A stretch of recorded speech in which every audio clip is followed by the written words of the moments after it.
Na-experience nyo na bang mapaluhod sa asin or sa munggo? Tatanungin mo kung alin yung mas masakit sa dalawa. Sa akin, yung hanger. Kasi hindi titigilan ng magulang mo hanggat hindi nababali.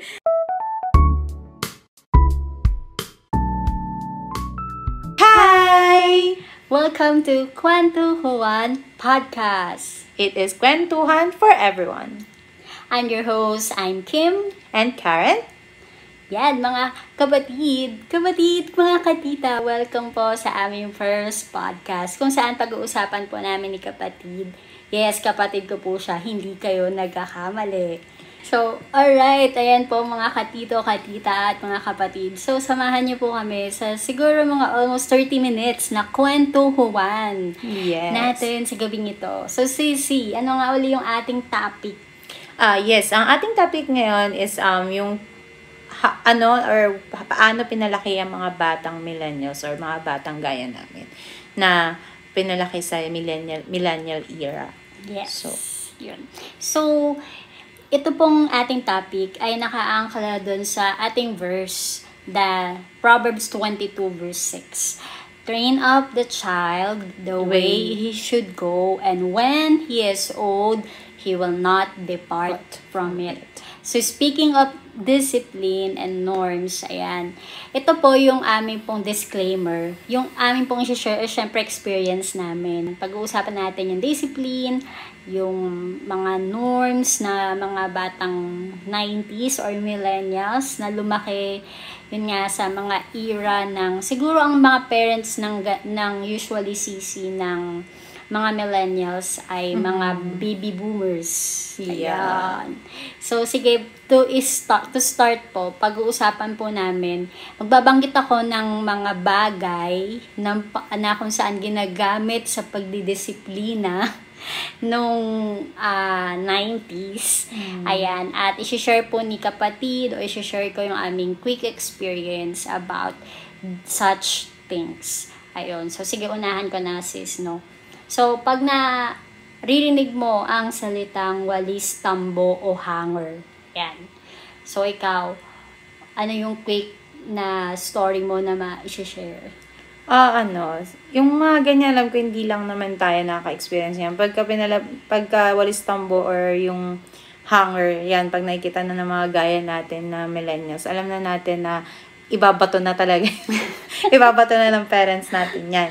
Yes. So, syempre, yung quick story, syempre, madali na lang yun. Pag makalat bahay, yan. Or di tayo nakikinig, di tayo sumusunod agad. So, kung di ka madadaan sa tingin, yung lagi sinasabi ng mother mo, pagka di ka nadaan sa tingin, magbibilang lang ako 1, 2, 3, then, yun na.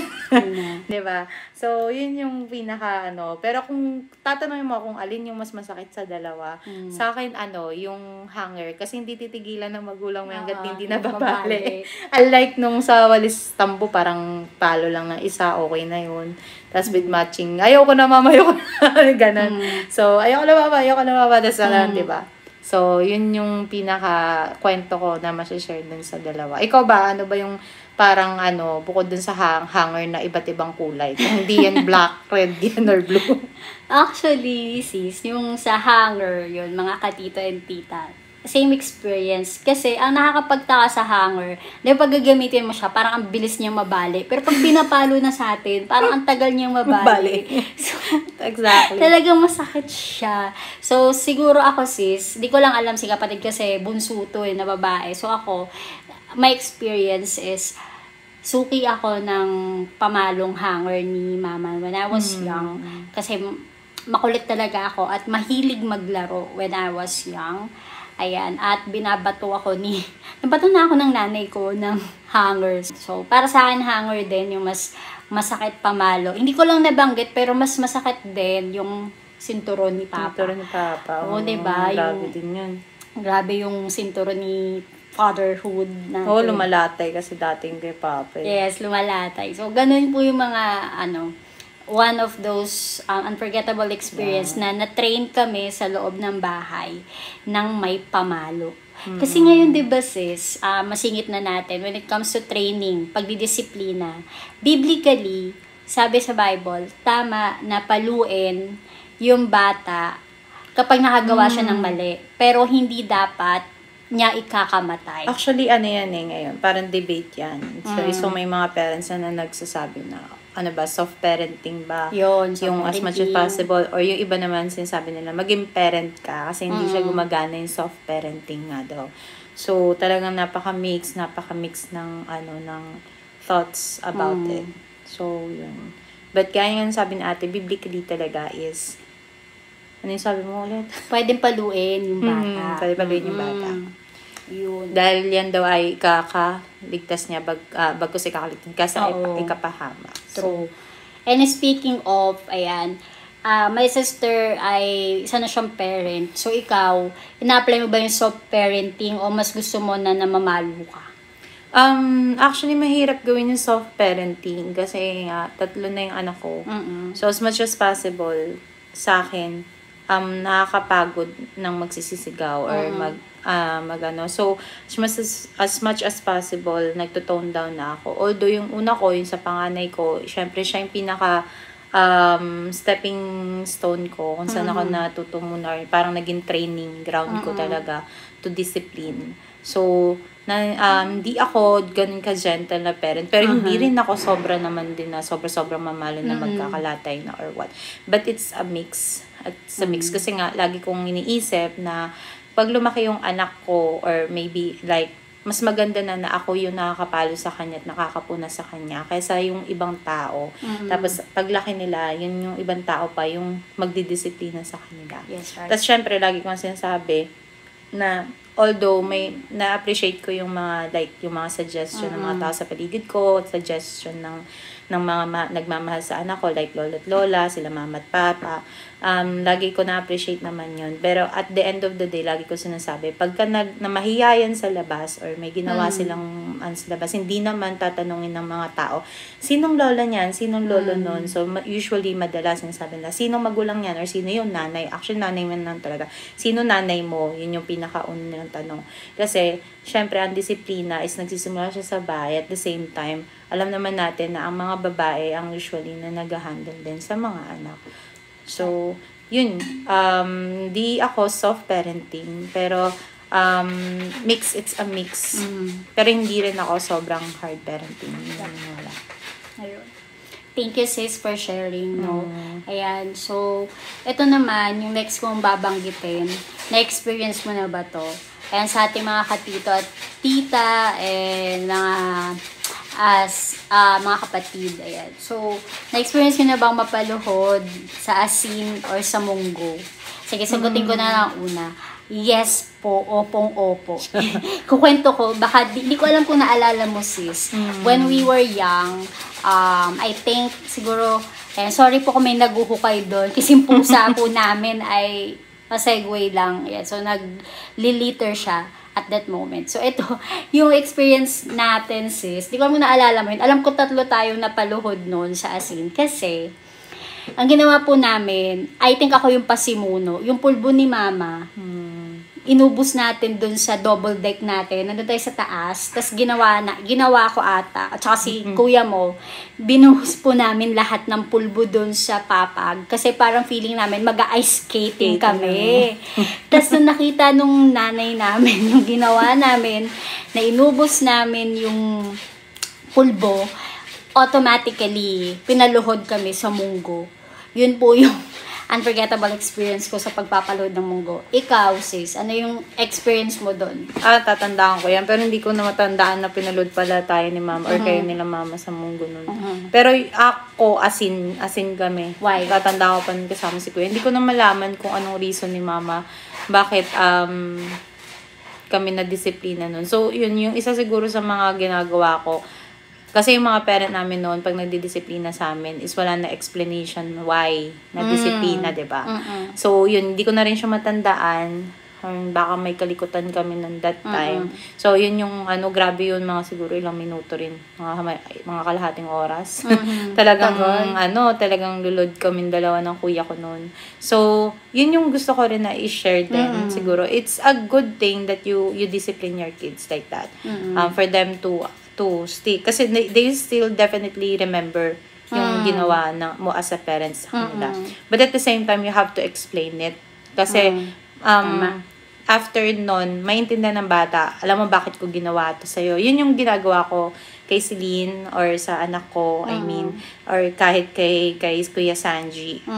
Yun, sinasabi ko sa kanila, do you know why I follow you or I tap your hands or I do this, I do that. Kasi sabi ko, si mama kasi ganito, napapagod ako, mag-explain pa ulit-ulit.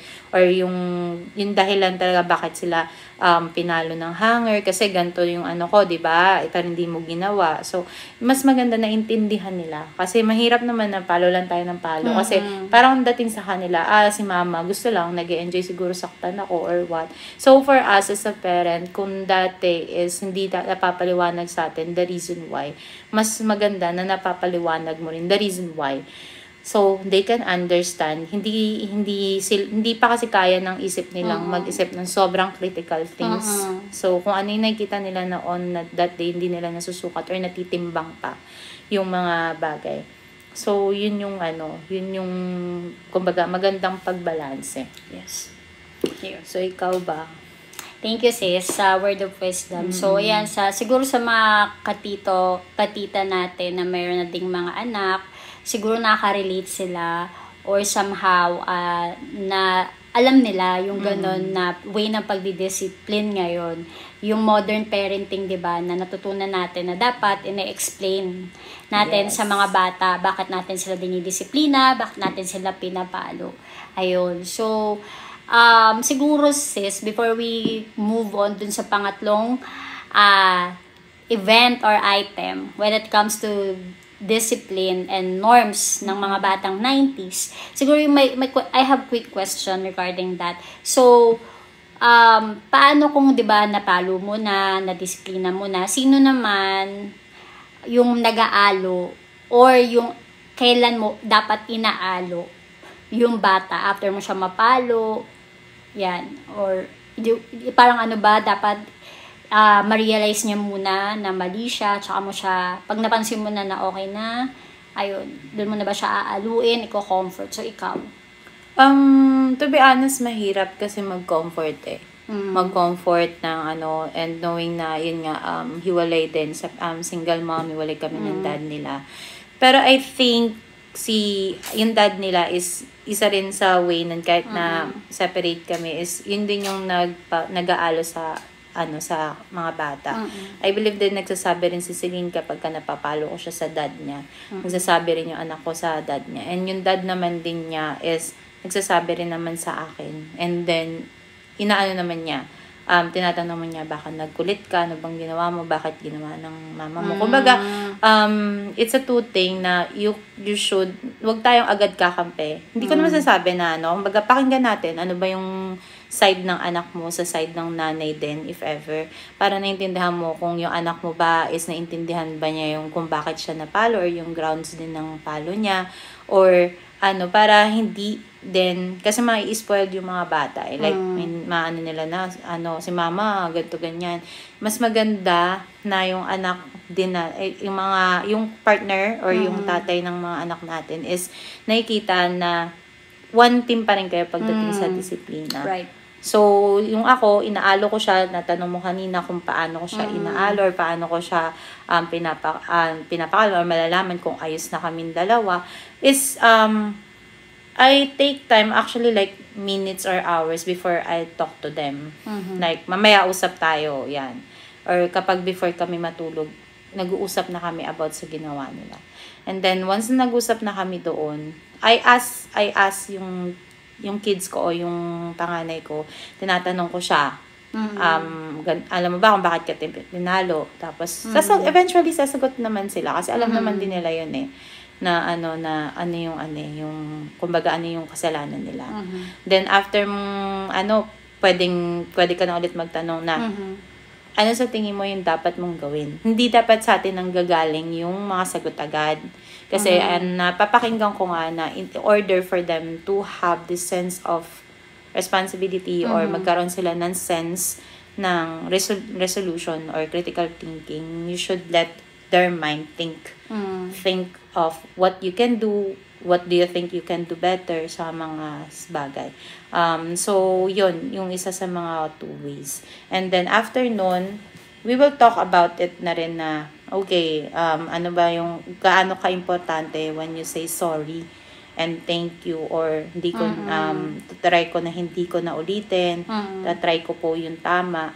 Kasi kumbaga, yun yung mga bagay na hindi namin, kami, family namin, alam namin, hindi namin nakuha sa parents namin. So, me, whenever I have like, alam kong nagkamali ako sa anak ko, or may ginawa ako sa anak ko na na-feel niya na sobrahan ako sa bagay na yon, I say sorry.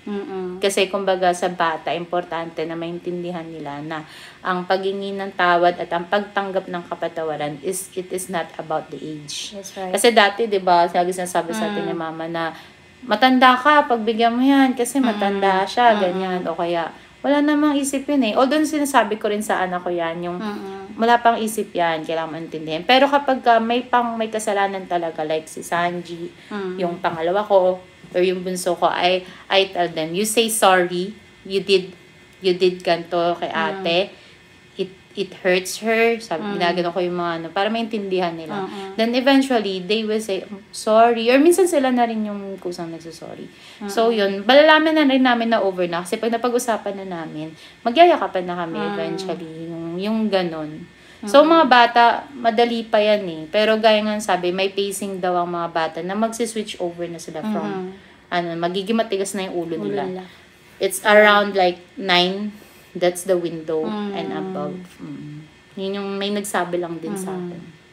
Ayun, kaya importante talaga sis. Di ba yung verse natin ngayon, train up the child. Bata pa lang dun natin dapat iti-train. Kasi di ba, hindi sa school din. Actually, katuwang yung school, yung mga teachers. Pero yung pinaka-primary na pagdidisiplina, yan, sa tahanan talaga. Lalo na, sabi nga ni kapatid, siguro until 8 years old, yan, pwede pang ma-train. Kasi kasi yung salitang train, may share lang po namin. Yung salitang train kasi, narinig ko to dun sa isang vlog na pinapanood ko sis. Para siya yung release ng train. Diba, train yun? So, kaya nire-release mo yun para tama yung pupuntahan ng train. So, parang ganun sa bata, when you train the child the way he should go, especially, yun nga, kapag sa Christian home, palakihin talaga sa salita ng Diyos, sa mga principles about the Bible, para habang lumalaki siya, na nare-retain yun sa mind niya. Natitrain siya na ito yung dapat gawin. So, naalala lang namin, kasi yun nga, ito ng sinabi ni kapatid, dapat tinitrain natin. Bata pa lang, hindi kung tsaka malaki na kasi, di ba parang puno, kapag yung isang puno na talagang matanda na malaki na, hindi mo na siya matutuwid, mababaluktot, or what, kasi matigas na mahirap na. Yes. So, pag bata pa siya, parang halaman, na maliit pa lang, pwede mo siyang, kumbaga di ako masyadong maalam sa gardening pero, kapag baluktot yung stem ng halaman mo, kasi maliit pa, pwede mo siyang mariredirect, maitutuwid mo pa. Yes. Ayun. So, ayun, next na. So much for that, no? So, napag-usapan na namin yung pamamalo ng walis tambo, hanger, at ng sinturon. Tapos, kanina lang pinag-usapan namin yung napaluhod ka na ba sa munggo or sa asin. This time, sis, ito naman, nasigawan or napahiya ka na. Siguro ikaw muna. Ano yung experience mo kay mama at papa na yun, lumaki po kasi kami doon, yun nga, we're not proud of it, pero yung aming mga parents are boomers. So, especially si mama, mahilig siyang magnag. I don't know if maybe ganun din sa yung parents sa atin. Siguro, no? And magnag, tapos sinisigawan kami, or yun, ipapahiya. Publicly. So, ikaw muna. Di naman sa sobrang paya like publicly. Naniniwala ako na lucky pa rin yung parents namin na wala masyadong social media at time namin. Kasi kung meron man, baka isa na rin siguro kami sa may video or what. Kasi talaga yung mother ko is talagang pag tinawag ka niya, as in wala siyang paki kahit anong mo pa. Kung nasa labas ka or kung nasaan ka man, pag sinabi niyang uwi, may kasama pang hanger yan or mahabang patpat. Tapos napalo ka na, napahiya ka pa sa harap ng tao, nasermonan ka pa. So, talagang combo talaga yun. Tapos syempre nakikita ng mga kapitbahay. So, parang dalaga ka na nun. So, parang ginabi ka lang ng uwi. Tapos Yes. kasi sa mama ko, gabing-gabi sa kanya pag babae ka, tapos 8 p.m. Mga 10 nasa naman. labas. Date din Ah, yung talaga, sa akin 10 eh. mga 8, 9, 10, mga ganun. Pero syempre, si ate 10 pa lang ako, matigas ulo ko, madaling araw ko. So, yun. Sa talaga, nakakatawa lang. Kasi pag hindi kami umuwi, talagang maya-maya, nakapamewang na nanay ko na gano'n siya. As may dala na siyang hanger. Uuwi ka, papaluin kita, yung mga ganun. 'Di ba? So, talagang nakakatawa lang na yun. Tapos, syempre, may kita naman, umuwi ka na, nandiyan na nanay mo. Minsan nga, hindi na kami yung minsan yung kasama na namin. Umuwi ka na, nandiyan na si Anday Gamay. Diyan na yung nanay mo. Tapos, nakita na, nandiyan. Nakakaripas na kami ng takbo. Una na namin, 'di ba? Nandito yung nanay ko, tapos nandito kami, gaganon pa kami. Alam mo, parang anime. Ganun talaga kami. Kasi talagang magkakapatid kami. Tapos pagpasok namin sa pinto, doon yung isa sa cabinet, sa CR yung isa. Kasi nagtatago kami. Nagtatago sa ama ko. Kasi pag pumasok ka sa pinto, hahatawin ka na ng pamalo. So parang talagang alam mo kami, takot kami sa pamalo ng nanay namin. So, next na lang siguro yung discipline. Hindi na namin naisip talaga yung bakit kailangan agad to. So, yun, doon kami talaga sa pamalo. Kasi alam namin na may iba talaga magdisiplina parents na. True enough. And alam nyo ba, mga kapatid, katito, katita, yung experience mo, sis, i-ano ko na lang din, i-share ko lang quickly. Naranasan ko na rin, syempre mapahiya, tas masigawan. Ito, hindi ko alam kung alam mo to. Ako po at yung pinsan ko, si Rendel. Galing kami sa church. So, gabi yung service namin. Tapos, naisipan namin kumain sa burger machine, malapit dun sa church. Pero I think mga 10 p.m. na yun, past 10 p.m. Kasi ang tagal niyang lutuin. Tapos nagulat kami. Ako po ay working professional na at that time. At dalaga yung pinsan ko. And my mom, nagulat kami, lubak talaga yung mata ko eh. Laki yung mata ko. Nakita ko yung nanay ko, layo pa lang, may dalang malaking pamalo, mahaba. At sumisigaw, sabi niya, may bala ka pang umuwi. Parang, alam niyo mga katito at katita, hindi ko lang alam sa inyo, pero yun, lumaki kami talaga sa ganun. Sa totoo lang, nung mga time na yun, galit ako kay mama, kasi parang, ang laki ko na nga, working na nga ako, ba't kailangan niya yun gawin, no? Pero, na-realize ko, may kinalaman din yun siguro sa upbringing ng parents natin. Yeah. Kasi, I think, mga ka-tito, tita, and mga kapatid, our parents, lumaki din sila sa Kastila, Spanish way ng pagdidisiplina. So, si mama din namin, nakukwento niya, na lumaki siyang napahiya din, kadaga na sila ng lola namin. So, ang lesson doon siguro, take away din kapatid, the way we discipline and train our children sa tahanan, posible nila yung madala pag sila na yung parents, no? So, iba talaga yung, syempre tatalakayin din natin yun sa susunod natin na yung mga trauma siguro, mga difficulties ng mga parents natin, the reason why they might give us that kind of discipline before. Right. Para at least naiintindihan din nila. So, I believe marami rin nakaka-relate din sa atin pagdating sa ibang way ng pagdidisiplina ng mga magulang natin. That's so, right. Yun siya. So, ngayon naman, yung mga anak ko, hindi ko na, kumbaga, naranasan ko kasi yung ganun na, hindi ko sila pinapahiya, like, sa harap mismo ng kalaro nila. Although, pag tinatawag ko sila, minsan na-apply ko yung kay mama na nasasigaw ko, Selena! Yung gano'n, yung talaga ako na habang hinahanap ko sila. Pero yung like, ano oras ka uwi, mga gano'n, or may kasama ng pamalo, may mahampas mo pa sa labas na no, hindi na. Yun yung bagay na iniiwasan ko, yung paluin sila sa harap ng mga tao. Mostly sa close door ko talaga sila napapalo. Or kapag sa sermonan ko, sa pagagalitan ko sila, pinapaalis ko yung mga tao na hindi naman involved doon. Ayoko kasi na nararamdaman ng anak ko yung shame. Like, everyone has their own shame din naman, 'di ba? Kumbaga kasalanan, pero hindi naman needed na i-expose kasi hindi yung makakatulong sa kanila. Yes. Kasi kumbaga mararamdaman lang nila is shame, mahihiya sila, mawala yung confidence nila. Mas maganda yung kayo lang. Kumbaga, mas naiintindihan niyo, mas ma-appreciate yun ng anak mo na inaano mo pa rin siya, pinoprotektahan mo pa rin siya sa bagay na yun, na kahit na nagkamali siya, you still do it. May privacy pa rin siya. Yun, yung mga, yung mga rights niya pa rin as a kid. As a kid. Mm-hmm. Yeah. Yun, so, dahil dyan, mga katito, tita, because we are on our time, almost our time. Pero kung ako magtatanong sa'yo, ate, ano yung pinaka masasabi mo na disiplina ginawa ng parents mo na pwede mo naman dalhin? Ayan. Once na nagkaanak ka or family ka kasi. Yan. Ayun, siguro, ayan, dyan tayo sa tanong na yan mag-close, magra-wrap up, no? Siyempre, puro negative eh. May meron din positive. Kaya kami naman ganito. So, siguro, yung isang disiplina na dadalhin ko kung magkakaroon na kami ng anak someday, God's will, yung pamamalo.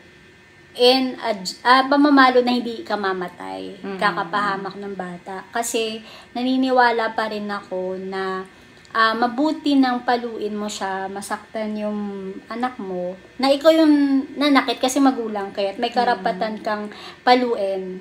I mean, manakit po in a way na pagdidisiplina. Mas mabuti na yun kaysa yung iba, yung manakit, pumalo, or worse, mambugbog pa dun sa anak mo someday kung mapariwara siya. So, ayun. Mahirap na yung batas talaga sa Pilipinas. Kasi alam natin, yung batas sa Pilipinas is hindi naman din siya patas. Lalo na sa system ng Pilipinas. Kaya mas maganda na ikaw na talaga nagdidisiplina. Yes, diba? right. And second sis, yung utang na loob. We are trained sa bahay ni mama at papa na tumanaw ng utang na loob. Ito, medyo toxic daw natin na trait yun ng Filipino. Pero siguro balansehin natin, no? Yung verse na alala ko, sis, na honor your parents. Ayun. So, pag tanaw ng utang na loob is that yun yung gusto kong ipasa at i-train doon sa aming future na mga supling. Kasi naniniwala ako na more than pagtanaw ng utang na loob, in that way, you honor your parents. At na-honor si God. Na tutuwa siya kapag ginagalang natin yung ating parents, pinasasalamatan natin sila sa lahat ng hard works nila, sa lahat ng ginawa nilang paghihirap, or what else, pagdidisiplina, pagmamahal sa atin. So, yon siguro yung dalawang bagay. Pamamalo na when it comes to discipline and training the child, pagtanaw ng utang na loob. At siguro last na is yung maging ano ba yun na po ako sa ating mga magulang? Ayun, maging magalang, marespeto. Si mama namin, kapag hindi ka nag-bless, pag dumating siya, nakaganon siya, diba? Kung na-relate ka na nag-bless, nakalimutan mo lang, gaganunin niya. Kasi ganon talaga. Parang sinuntok na. Correct. Pero kaya sasabihin niya, wala kang nakita. Bahaw na. Bahaw na. So, yun siguro iti-train ko. Yung po at opo at pagmamano. Yeah. So, yun lang. Ikaw naman. Actually, totoo yun yung pagmamano. Yung pagiging magalang sa lahat in all. Kasi kahit yung makita mo lang yung tita mo, kailangan mo imano. Ganun kila mama. Hindi pwedeng magulang lang. Tito, tita, ano man yan, mamano mo yan, re-respetuhin mo yan. Po, opo, mga ganun po, opo, po. Tsaka yung mga pagmaglalakad. Kasi ang dami ng mga disiplina na wala, yung paggalang na halos hindi na nagagamit ng mga kabataan ngayon. I hope bilang magulang kung sino man, maging mabuhay yung ganung culture ng mga Pilipino, ma-preserve yun, lalo na sa pagkain, na walang mag-cellphone, yung mga simpleng or kapag kakain kayo, magsama-sama kayo kumain. Ako, yun yung pinaka-importante. Sama-sama talaga kami kumakain. Kahit na hiwalay kami ng daddy nila. Kaming apat, lalo na sa dinner, doon kami nagsasama-samang kumain. Hindi pwedeng mawala yung isa. Or kung may lakad man, syempre may lakad, understood na yun. Pero pag nasa bahay kami, sama-sama kaming kumakain. So, yun yung pinaka-time at importante. Tsaka yung mga common na pag may nag-uusap, mag-excuse me or maglakad ng payuko. So, yun yung mga gusto ko din na i-preserve na Tsaka yung pinaka-last is, wag manawang, yung ginagawa ko ngayon, kahit paulit-ulit mo silang sabihan ng mga dapat na gawin, wag tayong manawa. Kahit minsan nasabi ko na sa sawan-sawa na ako, na ganito, ganyan. Siyempre, nakakasawa naman talaga. Kasi yung anak ko nasa 8 years old na siya, so magna 9 years old na siya, may utak na yon, then may isip na din. Pero kailangan ko siyang ulit-ulitin magsawa. Kasi kung hindi mo pa ulit-ulit at mag-give up ka sa anak mo, so sino na lang yung may paki sa anak mo, di ba?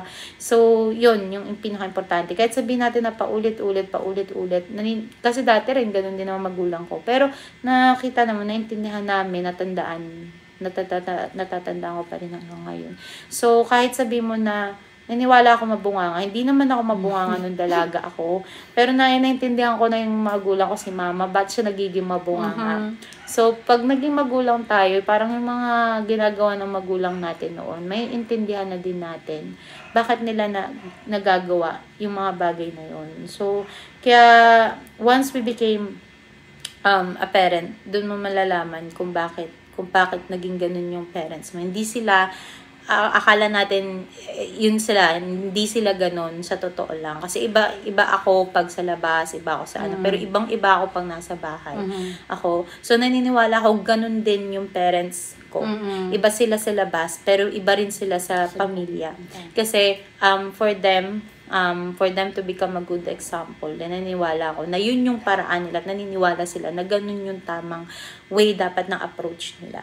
Kaya hindi ko sila masisisi kung paano nila ako pinalaki ng ganun. Diba ate? Naniniwala rin ako na kahit yung ate ko, hindi nila nasisisi, hindi man sila naging perfect na parents, hindi rin sila ganun kagaling na magulang pagdating sa disiplina. May mga bagay na alam ko sa sarili ko na mali rin yung nagawa nila na and even me until now, I know yung anak ko may mapupuna siya na parang pangit sa mga ginawa kong disiplina sa kanya, and at the same time din. Pero alam mo na paglaki nila, may baon sila, meron silang dala-dala na magmo-mold sa kanila. Yun. Yes, right. And last na, bago magtapos, kasi alam ko overtime na kami konti, no? Yung gusto ko rin dalhin, sis, yung palalakihin mo, dadalhin mo yung mga anak mo sa Bible school. Yeah. Pinaka-importante yun. Huwag natin malilimutan kasi malaking part ng upbringing. Purihin po ang Lord, no? Praise be to God. Kasi isa kami dun sa talagang tsinaga ni mama, kami yung tsinaga ni mama na dalhin sa church. Kahit ang lilikot namin, titigas ng ulo namin, dinadala kami ni mama sa church at mini-make sure na attend kami ng Sunday school. Dapat present kami. At kapag kami, nalala mo yun sis, nung kami maliit pa, pag iniiwan kami sa mga tito-tita namin sa Quezon City, ayan, praise be to God naman, kasi si tita natin, mga tita namin, ay din po, yung same faith, yung may faith sila sa Panginoon. So, kinakantahan nila kami ng mga ibon, yan. Lumilipad. Yan, yung mga, kumbaga, we are surrounded by, tawag nito, people who fear God, ayun, at tinrain din kami. We're not perfect, yan. Far from being perfect, pero ang maganda yung nagagawa nun when it comes to pagdidisiplina. So, yun lang naman po sa gabing ito ang aming mga kataping. Teka lang, may kasi sige. sabi nila, pag masyado namang religious, yung mga ganun, syempre sinasabi nila, masyado mga religious, tapos parang paglabas naman sa bahay, paglaki naman ng mga yan, hindi naman nila na, yung mga anak nila, ganito pa rin, ganyan pa rin. So, ano naman masasabi mo sa ganun? Ayun, sa akin kasi, yung natutunan at training sa amin, no, maaaring sabihin talaga yun na religious. Pero, alam nyo yun, maganda na lumaki yung bata na mayroong tamang faith, mayroong pinaninindigang tama, may sinusundan na tama. It's not about religion eh.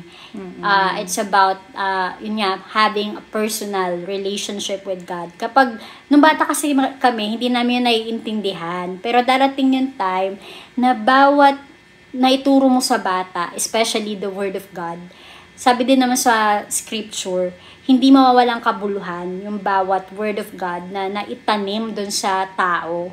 At some point, in God's perfect time, tutubo yun. So, naniniwala ako na malaking factor yun. So, it's not it's not really religion. It's not really about being banal or what. It is being, alam mo yun, kung may palalakihin kang anak, napakaganda na yung core values niya ay lumaki din talaga dun sa Bible or sa may fear of God. Yun. Kasi ganito lang yan eh. Kayo, tas hindi man natin sabihin or hindi man natin sabihin religious or Christian or what, kahit anong religion pa yan. Mas maganda kasi na merong fear, divine fear na tinatawag tayo. Yung mga anak natin or yung mga bata ngayon, lumaki sila na may divine fear sila. Bakit? Kasi eventually, yung fear nila sa'yo as a parent, mawawala yung paglaki nila. Alam ko mawawala yan eh. Kasi tayong nung mga bata tayo, takot na takot kami. Sa totoo, takot na takot kami sa parents namin kasi alam namin pamalo sila pag may nagawa kaming mali. Pero nung padalaga na ako, my adolescence period, nawawala na yung takot sa mama ko. Doon ako nag-start na sumasagot-sagot na ako or parang may mga ginagawa na akong mga alam ko na kahit magulang ko, nabigyan ko sila ng pain. Kasi, di ba, tayong mga kabataan as lumalaki. Pero iba yung divine fear eh. When we say divine fear, automatic magpapapap yan sa isip natin na this is something that I should not do kasi it's something that will punish me by God. Kumbaga yung ganun. Nagkakaroon sila ng divine fear. What is divine fear? Parang alam na nila kung saan sila pupunta pag ginawa nila to. Sa imperno or sa ano. So, mas maganda na magkaroon ng divine fear. Di ko alam kung anong klaseng paniniwala ang meron tayo sa isa't isa or ano yung religion natin. But it's very important for me na ngayon na na-realize ko lang even na mas maganda ng bata pa lang sila, alam na nila ang divine fear and ano yung mga consequences pag ginawa nila yung kasalanan na to at saan sila mapupunta. Kasi you will save them in so many mistakes. Yep. Na lalo na sa Exodus, pwede mong ibasa sa kanila yun na yung murder, yung mga ganong bagay, na dapat bata pa lang sila, alam na nila yun. Kasi grabe yung mga nangyayari ngayon sa news recently, bata pa lang, nasa high school pa lang, ganito na ginawa, ganito, ganyan, diba? So, it's very important for them, for me, na magkaroon ng, alam ko, pati rin kayo, alam naman natin, lahat tayo is nagtuturuan na kung paano maging mabuting magulang based on experiences. So, yun yung maiiwan ko sa bawat isa sa atin. Yung magkaroon, yun, divine fear for discipline din. Sasama rin siya as a discipline.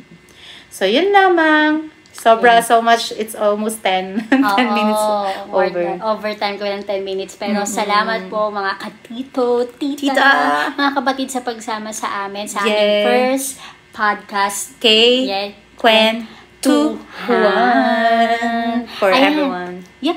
And if you like, kung gusto niyo po yung mga ganitong topics, itong episodes, please follow us or like, share, and subscribe po sa aming podcast. And you can comment down then kung ano yung gusto ninyo na marinig sa next na podcast namin. Or mga future topics sa pwede natin pag-usapan. So, yun lang po. Yun lang po. Bye, everyone. Bye, everyone.